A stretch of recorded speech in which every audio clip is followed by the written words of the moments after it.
Hi divers, Alec Peirce, Scuba Tech Tips. Now this is a service tech tip, how it affects you guys that are do-it-yourselfers out there, a handyman, and you like to take care of your own equipment. I think it's great, as long as you do it properly, of course. This is a tech tip really for you, although it applies to all divers. Regulators by their very nature have hoses like this, you see, because you have a first stage on your tank valve, of course, and you have to get the air to your lungs, you have to get the air to your buoyancy compensator, pressure gauge, and everything else. So you use the hoses for that, and that's exactly what you use. Now, what you use. So there are two types of hoses. I don't mean style, I mean two different types. There are high pressure hoses and low pressure hoses. This tech tip applies to them both equally. It doesn't matter which, it applies to them both equally. There are different sizes of O-rings on the hoses, but that you'll determine when you remove the O-rings and when you get the new O-rings from your dive store. There are also two styles of hoses. Yes, there's a good old rubber hose, which we've had for 100 years. It's rubber, heavy, thick rubber. In actual fact, people think that the hose is a rubber hose. It is not. It's a rubber covered hose. There's a very, very small, very strong, high pressure, or even in the low pressure hoses, it's still a high pressure hose that runs through the middle. And then that is wrapped in a nylon mesh, if you like, a nylon like this. What's it called? Braid, a nylon braid. Thank you, Kevin. A nylon braid. I liken it to the ties, the nylon ties in your car tire. The inside of the car tire is airtight, and then for strength you have what are they called? Ties. Plies.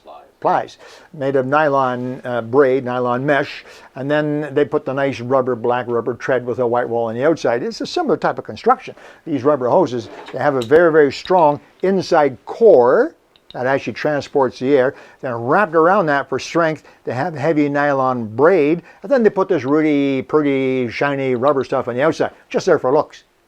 At one time, many, many years ago, a company by the name of Healthways actually came out with hoses that didn't have the rubber on the outside, because you don't really need that rubber. It doesn't really do much except make it look good.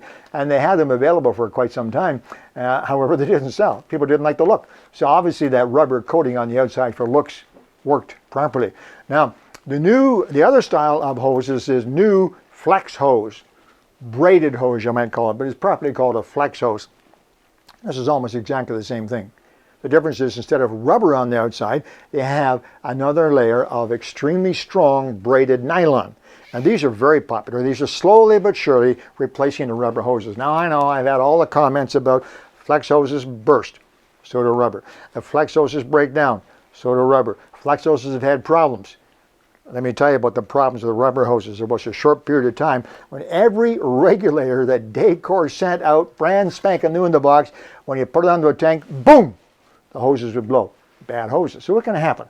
Every new product has problems for a while, okay? Flex hoses now, I'm talking currently, right now, early, mid-spring 2018. Flex hoses today are fantastic. The problems have been solved. Now, if you have old flex hoses, shall we say more than 2 or 3 or 4 years old flex hoses, and maybe those hoses won't be as good, and you might want to take them back to your local dive store, see if you can get a trade-in value of some sort and get the newer styles. They've been improved now, and they don't have those old problems. And they have a lot of benefits. I have talked about flex hoses in the past. They're great. You can't do that with a rubber hose. They're much, much more flexible. They're much tougher. You don't even need hose protectors because they can bend quite smartly at that metal ferrule and not tear. So there's a lot of benefits. Lightness is the main one, and the color. Now, I personally am not sure if I would choose purple for my regulator, but it certainly makes your regulator distinctive. It certainly is your regulator. Make all your hoses pink. That would stop your husband from using your regulator. Anyway, there's a lot of little reasons why flex hoses are fantastic. However, I'm not here to talk about a style of hoses. What I'm here to talk about specifically today is the O-ring on the end. Because that's that O-ring, that little black ring that runs around there, that actually seals the air. It keeps the air, be it high pressure at 3,000 psi or low pressure at 150 psi. Doesn't matter. That little rubber O-ring is what actually creates the seal. Hose threads into the first stage. You can thread it in and you can make it hand tight like that and go diving. That's all you need. Because as soon as the air pressure touches that O-ring, and we're going to do a tip on O-rings. Kevin, to explain to people how O-rings work. There's a lot of misconception out there. You don't need any glue, you don't need any Teflon tape, nothing on there. The O-ring creates an instant and permanent seal. You can't get the hose out anymore. Now we do put them in with a wrench, just a little bit of torque. It's actually just a specified amount, but with a wrench, so that it doesn't accidentally unscrew. But you don't really need that to die. It's the O-ring that creates the seal, not the threads. Those O-rings do break down. They are still made of rubber, largely made of rubber. There are other materials, but most of them are still made of rubber. They're called neoprene O-rings, but rubber, essentially. And the rubber does break down. It breaks down with time. Rubber sits around in the air, and over a period of time, it'll break down. Certainly, it's exposed to warmth. It's exposed to sunlight, perhaps. It's exposed to salt water. It breaks down very quickly. And if you look at regulators and tanks down south that are used in rental in a very busy facility in the Caribbean or the South Pacific or the Mediterranean, you ask the guy, their biggest expense? O-rings. They have to replace them all the time, weekly in some cases. So the O-rings do break down. How do you replace them? How do you get them off there? They're small. Well, let me show you. First of all, you have to take the hose out. And to do that, you simply take a wrench. In this particular case, I believe that's 1/2 inch. Put it on and take it out. These are standard threads. They screw in clockwise. They screw out counterclockwise. Pretty straightforward. So you can get it out. You'll be looking at this just like that. Now, what do you do? Well, what you do now is you take a brass pick. Plastic, wood, or brass. Not a stainless steel dental pick. Not a chrome. Nothing steel. And there's a reason for that. This material is actually plated brass. At the very most, it's steel. So if you take any pick that is harder than this, you'll scratch it. A needle, a pin, a paper clip, they're all harder than this material, believe it or not. Yeah. And you will scratch the seat. That's called the seat, a little curved section that the O-ring fits into.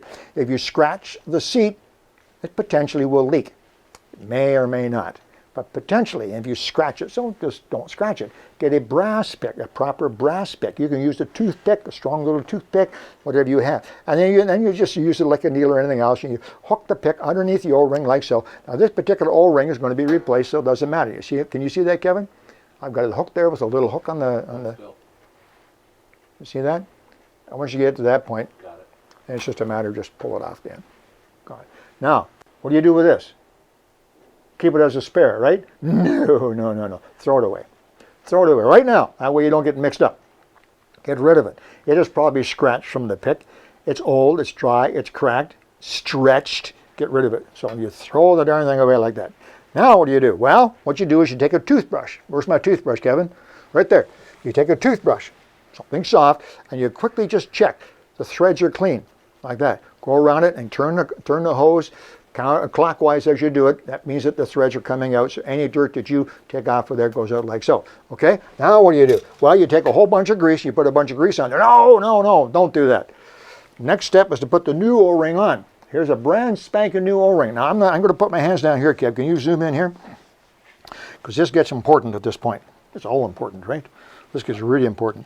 Can you see this O-ring here, Kevin? Yep. Can you see that O-ring is shiny? Don't grease it. It's a new O-ring. It has a surface coating from the manufacturer. Call it grease, call it oil, call it shiny coating, call it whatever you want. Don't grease it. Why not? Well, because if you grease it, now you make the O-ring slippery. And if the O-ring is slippery, it can actually squeeze through the tiny crack where the fitting is. That's right, it's called extrusion.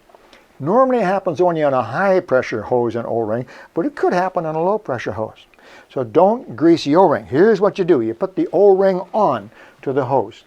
Uh-oh, we got a problem. You still watching down here, Kevin? We got a problem because the O-ring is soft neoprene rubber, and these threads are sharp. And as you slide that O-ring on, you are going to cut it, tear it, and you've ruined the O-ring before you got a chance to use it. Oh, darn it. So what do? Well, you only have two choices. One is be very, very careful. Hook the O-ring on the far side, pull it carefully over, stretch it over like so, and roll it down on. And then when you get it rolled down on, turn it with your fingers a little bit so any twists in the O-ring are gone. So that's the one thing you can do. The other thing you could do, if you're going to be doing a lot of these, here's what we do at a service center. We use an O-ring installer. Yeah, I know, it's called cheating. So there's your clean hose end. Put the O-ring installing tool on like so. Okay, Kev? I'll put the O-ring on the end, you see? And then just push straight down. That's on. If you do a lot, then this little tool is worth it. It's only a few dollars to put that on. Okay, now what do? Well, now what you can do is put a tiny bit of grease on the threads, because the threads are going to go into, the metal threads are going to go into the metal first stage. And it's not a bad idea to put a tiny bit of grease on that. How much grease? Watch. Watch the end of this. This is oxygen compatible grease, whatever you use, crystal lube, whatever it is. So I want to show you how much grease you put on there. Watch the end. Can you see the end there, Kevin? You watching? You watching? You watching? Oh, you see that come out? Yep. Too much. But I'll just take part of it. I know that sounds silly, but I see lots of divers and they put all kinds of grease and they're smearing it around and they take a paintbrush and make sure. This is not a wheel bearing, folks.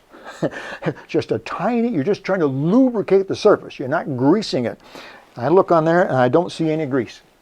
That's the right amount. Don't worry about spreading it around, because as you thread this in, it will spread naturally through all the threads. And that's it. You have removed the old O-ring, replaced it with a new O-ring, lubricated the threads, not the O-ring, and reinstalled it.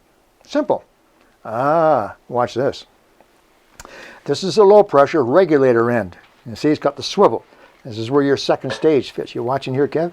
Second stage fits. There's an O-ring in there. Well, sure there is, for the swivel. There's the brass spigot, pipe if you like. Down the side, there actually is an O-ring.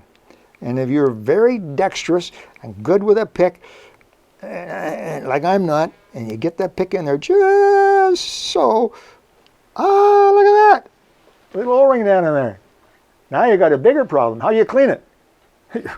Toothbrush won't fit. A Q-tip. About the best thing you can do. So you take a Q-tip. I think Helen's hidden all my Q-tips. You get a Q-tip, you put it down, and you go around a few times around the inside, clean off that shaft. All right? And then the same thing. You use your spigot. There's a different spigot for that. It's a little larger spigot like this. And you take your new O-ring, slide it over the end, slide it down in. Now this one's a little different. You got to be sure that it goes down past the end of the hose. So use the blunt side of the pick, push it right down in like so, and then pull that off of there, and the O-ring comes with it. Take your time. I didn't push it down quite far enough. You got to push it right down in there, so it goes down in like that. Trying not to use the sharp end, and the O-ring is installed. Now, if you don't have one of these tools, you can get it in there. You should be very careful. Put the O-ring on the side, squeeze it, press it, use a toothpick or something soft, and get it back down in there. Okay? You don't need to grease this. If you're going to grease this fitting, the grease would go on the regulator. A little bit of grease on the inside tube and on the threads on the outside, and that's it. There you go. How to replace the O-rings on your hose. And the same applies for your high pressure hose, almost exactly the same. On the swivel end of a high pressure and SPG hose, there's no O-ring, just on the low pressure end, or just on the regular first stage end. However, this is a different size. Make sure you get the right size. There's low pressure O-rings and there's high pressure O-rings. One of the nice things is that they're exactly the same O-ring regardless of your make or brand, doesn't matter. Aqualung, Sherwood, Marhayes, thank you, Oceanic, they're all exactly the same size. One of the things, fortunately, that the scuba industry has made standard, hose and O-rings are all the same. There's two sizes, low pressure, which you need more of, and high pressure. Okay, there you go, a little bit of service tip. Maybe that was interesting to you, and one more thing that you do-it-yourselfers, you handymen can take care of yourself. Hope there's something in there for you. Talk to you again real soon. Alec, Peirce, Tech Tips.